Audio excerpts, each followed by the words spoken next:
All right, so go ahead whenever you're ready. Hi, I'm Lava Theory, and I'll be talking about the refugee crisis. So before I start, can anybody tell me the meaning of a refugee or who a refugee is?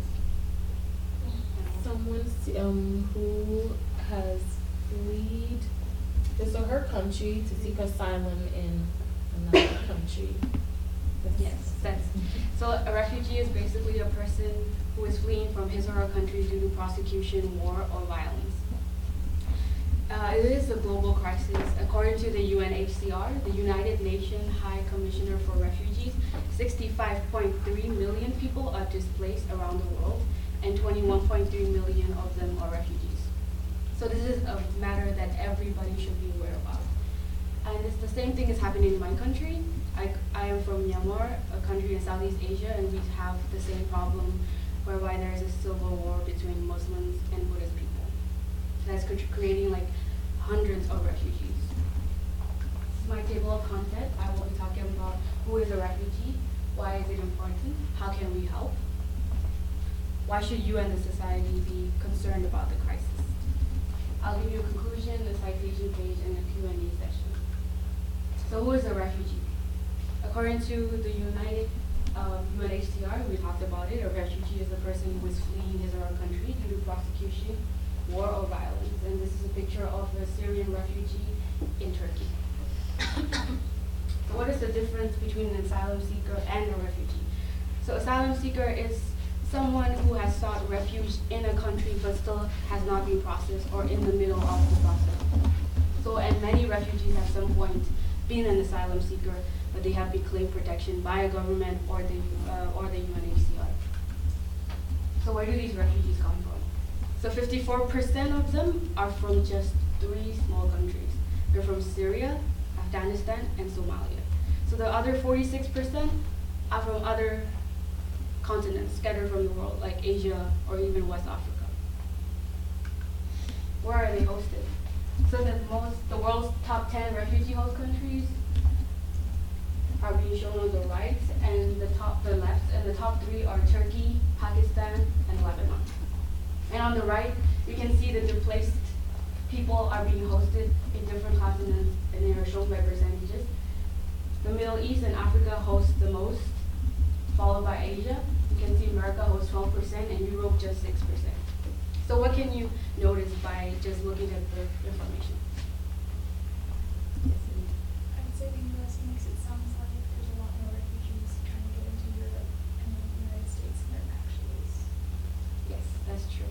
Annabelle? And I feel like it's more of the developing countries that are accepting the refugees, and then the developed countries that actually have a lot of resources are really doing it. That's right, that's true. Megan? The countries that accept the refugees are generally in closer proximity to where they actually are from. Like not many make it to, not many people come to the U.S. because they're far away from their country. So it's harder to get there. So that was the point that I wanted to make. Most of them are third world countries, developing countries, or some are even underdeveloped. So why is it important? It is a global crisis. It's happening all over the world. It affects mostly third world countries. Like Turkey is in no condition to hold over 2.7 million people. It's a small country, it does not have a stable economy, it has conflicts with the government, and it could create economic migrants, whereby Turkish people will go to other places or like to get a job, to have a better lifestyle.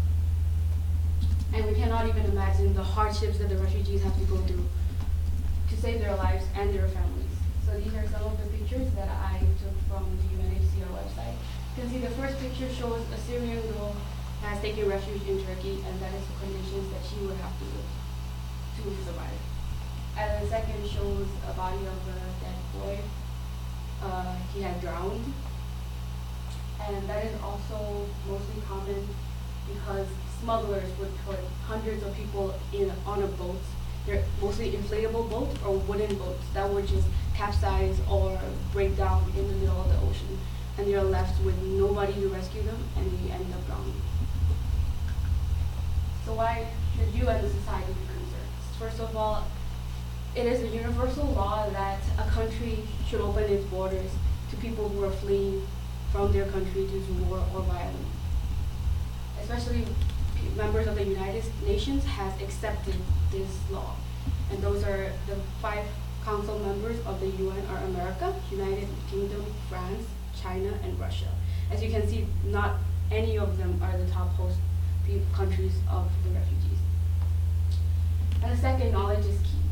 It's always good to know about what's happening around you so that if it ever happens or occurs in your country, you know what's going on. You know because you have the information to make a better decision. So how can we help? Developed countries should be more involved. It could start by opening up their borders a little by little, or even not lengthening the process time that much, because some of the refugees have to wait from months to years to even get a yes or no response. And some people, there's controversy that terrorist people might be in one of the refugees. Honestly, there is no perfect society, right? You do not just leave other people just because there is this opportunity or like a chance that a terrorist might be in that people who are trying to risk their lives, risk their babies' lives to flee from their country. Like for example, if there are like a group of people who have AIDS, you're not gonna like leave them stranded on an island or like let them die just because there is a chance that you might get infected. Like it doesn't make sense, right?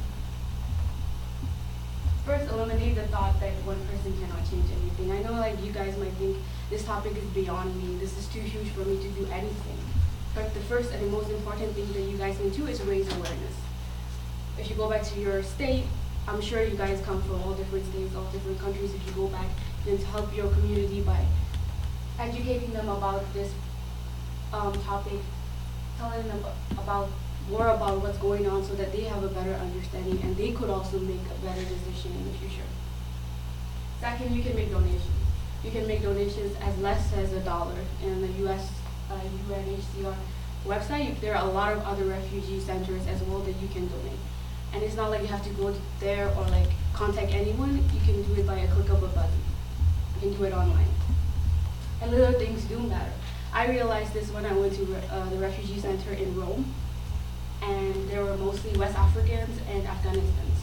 So we were playing card with these Afghanistans, and then when one of them won, the smile that he had on his face was priceless because they had lost everything they have, their lives, their jobs, like nothing. It's like anything small brings them joy. So what I want you guys to take away is that a refugee is somebody who is fleeing a country because of violence, war, dictatorship, anything that's violent. Third world countries are the biggest refugee host countries. And third, knowledge is key. Of course, if you know anybody who's like, oh my god, this refugee topic comes over and over again, like I'm tired of seeing it on social media, you have to educate them why this is why this is the reason it's popping up, because it's happening, still happening for like several years. Refugees do not have a choice of we do. So let's all work together. Thank you for listening. This is my citation.